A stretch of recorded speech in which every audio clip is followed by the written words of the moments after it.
Hi everyone, Janie here. Welcome back to my garden. It is a beautiful day today. What is it going to get up to? 78? 76. 76 today. It is a gorgeous, gorgeous spring day here in Northern California. And Jason has already started without me. I think he's getting antsy. We are working around the gazebo today. So we just got this gazebo installed about a month ago. We are so in love with it. I cannot even tell you how much we are enjoying this. We sit on the rocking chairs and drink our coffee in the morning, and it is so incredibly amazing. And I am getting super, super excited about planting around it. But there was one thing that we had to do before we got started planting. So as you can see, our gazebo is up on a raised deck. We raised it a couple feet off of the ground because our property is so incredibly flat that any change, like any little bit in change in elevation, makes a huge difference for the look of the property. And I am so happy we did that because it really just made a huge difference for this gazebo. So what we did is we had a gentleman come in and he built this platform for the deck to go on. He did such an amazing job. I think last time I showed you guys, we didn't have the fascia board on the side, but you can see he installed the fascia board to totally cover any of the nails or anything like that, the screws. You cannot see a single fastener with this thing. Even on the top of the deck, you cannot see a single fastener. We are so very pleased with it. So we did a super fancy deck, but we did a look for less on the gazebo. The gazebo really wasn't that expensive, which was so fantastic. It was like this kit, and we're super happy with it so far. It has a black metal roof and then wood legs, and we just love it. So anyway, our plan was, since it was elevated, we were going to have, you can see the soil is sloped up to the deck, and then we were going to kind of plant up all around it. So it looks like the deck is on a mound, like a natural mound in the garden. However, luckily, my dad came to visit us, and he is an engineer, and both he and my mom said, wait, you can't do that. You can't just put the moisture, you can't have the moisture of the soil up against the deck. And you can see we're already starting to get some moisture on the deck, and the soil has only been up against it for about, I don't know, a week or two now. And so he said to make sure that the deck lasts a really long time, you want to protect the wood, either not have the soil up right against the wood or protect the wood somehow. And I really wanted that look of the soil right up against the wood, so it looked like the deck was just sitting on a natural mound that we had. So he told me about this roofing paper that you can use for protecting wood from the moisture of soil. And so we went to the big box store and we got some of that, and we're going to be doing that today. So I told Jason I was going to help dig out around the deck, but you can see he's almost done. He's way ahead of me now. He's way ahead of me this morning. But what we're going to do is we're just going to use the staple gun, and we're just going to staple the paper all around just to protect that. It's basically waterproof. So we're protecting the wood from the moisture of the soil so that this deck can last a very, very long time. And then as for staining, we haven't totally decided yet. I am leaning towards keeping it more natural, but my dad said to let it weather for about 2 months before we stain it, and so we're going to do that. And then by then I'll have to make a final decision on whether I'm going to stain it with a color or stain it just natural. And we'll probably have someone come and do that just to make sure they do a really good job. Are you done already? Yeah. I think I just need to wipe it down so I don't get moisture trapped under there. Yeah, sorry. Still wasn't hard. I was supposed to help him with it. I'm a little behind this morning. Anyway, let me get the paper and I'll show you guys what it is, and then we'll start installing it. And then after we're done with that, then we can start really planting around here. Yep. Right? So, okay, side note, this is the new toy we got from Monty, and he's obsessed with it. Ready?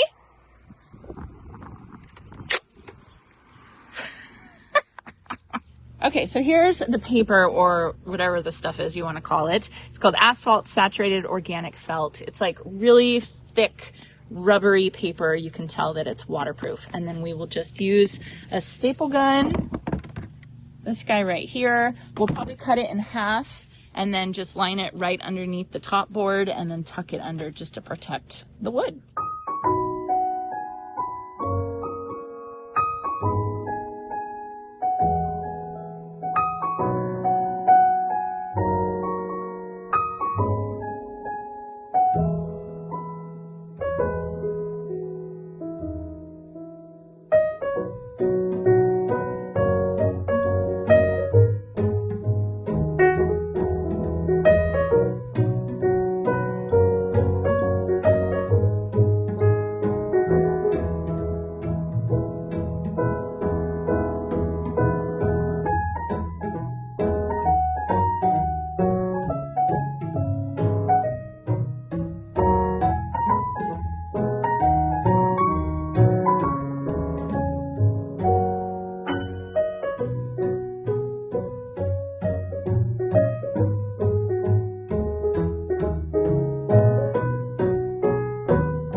Okay, so all done. That was relatively easy. We ended up just putting it right underneath the top boards of the deck and then tucking the extra around and under, which I think is going to help out a lot. And then as we push the soil back up against the deck, it's going to hold it nice and tight to it.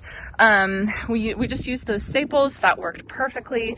And then I would say the hardest part is like over here, we had like a support board or a support beam, and we decided to cover it as well. I'm sure we probably didn't need to cover it, but it's just going to make it last that much longer. So done with that.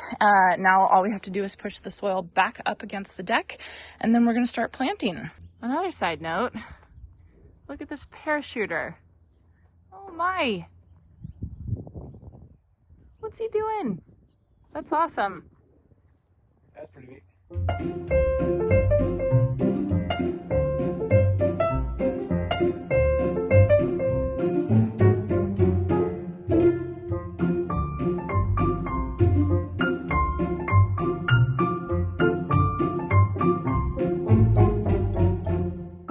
Okay, so here's my collection of the plants that I'm going to be planting around the gazebo for this year. It's a very pretty, kind of calming purple and white and silver and sparkles. I think it's going to be absolutely gorgeous, and I think it's going to be a nice contrast as compared to the zigzag planter and the hanging baskets right in front of the house that are a very, very bright pink with the supertunia tiara pink. Look at how beautiful that is, and see how much it's growing already. Oh, I just love it. So this is going to be like pink, really, really pink, really, really bright. And so I think having the contrast around the gazebo of having a little bit calmer palette, a little bit more purples, a little softer, I think will be really fun and be a really, really nice contrast. So first of all, I have Angel Wing Senecio. This one will get about 1 foot tall and 18 inches wide. It's really beautiful. It has fuzzy leaves to it, and it reminds me of Helen von Stein Lamb's-Ear, one of my favorite plants in the entire world. But this one is even more white than that, and it really, really pops in the garden. I have a lot of people complain that they have a hard time getting this one to thrive, and I've had the best results with getting it to thrive when I planted it in my last garden in kind of like a mounded area, so really, really good drainage. And then I definitely hooked it up to drip, and it had plenty of water. So people will say it doesn't need as much water. It definitely needs water, and it definitely needs good drainage. And I really think that the berm around the gazebo is going to give it fabulous drainage. Then I have Diamond Frost Euphorbia. I've planted this in the 3 containers by my metal workshop. This gets about 18 inches tall, really pretty and sparkly. I think that that's going to be gorgeous. Then here, I'm excited about this one. This is Superbina Stormburst. And this is one that I would consider a Superbina Vista, which there's no such thing as a Superbina Vista, but I kind of that's how I categorize it myself.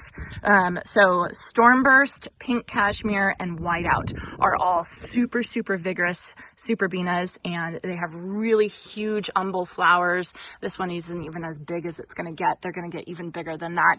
They're just super vigorous for the Superbinas, and so they're gorgeous. And this one I planted at my last garden, and we moved about 18 months ago, and I drove by, and this one is still going strong. I put it in my cottage garden on the side, and I saw it, and it was just beautiful. It was so beautiful, you guys. So anyway, I'm excited to get that in my garden. Then we have the extremely popular, for a reason, Supertunia Bordeaux. It's one of the most beautiful Supertunias. Like, you just can't beat this color. It's so, so gorgeous. And when you pair that with Supertunia Royal Velvet, it's just a beautiful, beautiful combination. So I have those two, and then finally I have this new one, which is a Scaevola, which you all know how much I love Scaevola because they can handle the heat really well. But normally Scaevola, called fanflower, has all of the petals off to one side, kind of like this, and that's why it's called a fanflower. These are the Stardivas. They're new, and all their petals are around the bud, so it looks kind of like a star, which is just a really fun difference. I think I still probably prefer the original, the Whirlwind variety, just because that's so interesting and so unique. But I think that these are really fun as well. So I'm going to add that in to complement the Diamond Frost Euphorbia. Like I said, I think this combination is going to be beautiful. Now, the only problem I have is I'm not totally sure how I'm going to plant these out.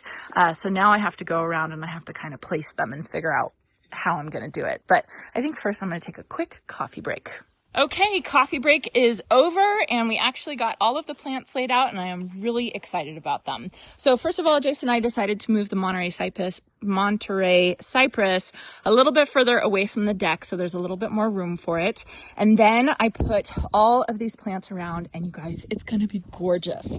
Now, luckily these are annuals and so I don't have to commit to anything right now with all of these right here, but at least I can get the soil covered with some flowers, and then as time goes on I can decide what more permanent plants I want around here. So you can see I have some of the angel wing senecio, and then I did a grouping of the supertunia Bordeaux, Star Diva white, Stormburst superbena, and it kind of just repeats on and on. Then coming over here, remember this whole area is going to be filled with more rocks and some boulder fountains.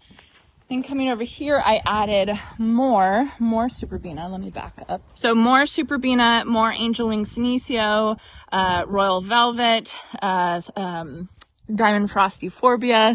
Sorry, the coffee hasn't quite kicked in yet. And then I have 3 more conifers from Isley that I'm placing there. I haven't decided if I'm going to leave them there, but I think that trio might be really pretty. And then Jason and I decided that we were going to put this beautiful origami Korean maple right over our septic tank cover. We have been having so much trouble with this thing, with people running over it. You can kind of see that it jets out into our driveway. Ugh, just horrible planning. And we have been thinking about what we're going to put right there to keep people from driving over it. And we thought maybe we'll just put this maple here for the season. I'm sure it can handle one more season in its box. And then we can enjoy the maple, see if it can handle our sun, our full sun, and then if it can't handle it and starts scorching, obviously we'll move it into a little bit more shade. This plant right here, this is a cross between a Japanese maple and a Korean maple. And so what it is it's supposed to be more cold tolerant and more heat tolerant. And so Isley is really, really excited about this one because they think that it's going to allow way more people to have the Japanese maple look. So this one gets 8 feet tall, 8 feet wide. You can see sun to part shade. So it's a big question of whether it can handle our sun here. I'm going to come in and I'm going to take off the rope and everything like that, but I'm pretty excited just to have it there for at least a little while. And then at least that can protect our septic tank cover in this whole area until we find a more permanent solution. But anyway, we are going to be using the Proven Winner slow release fertilizer in each hole, the twist in plant auger. Jason's probably going to do that, and I'll just follow right behind him right here. So the cool thing about this guy is the exact size, the exact diameter as the 4-inch cans, the grande pots that these annuals come in. So it just makes it so easy just to plant a massive amount of plants very, very quickly.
Okay, everybody, we've got all of the plants planted. Jason is working on getting drip installed.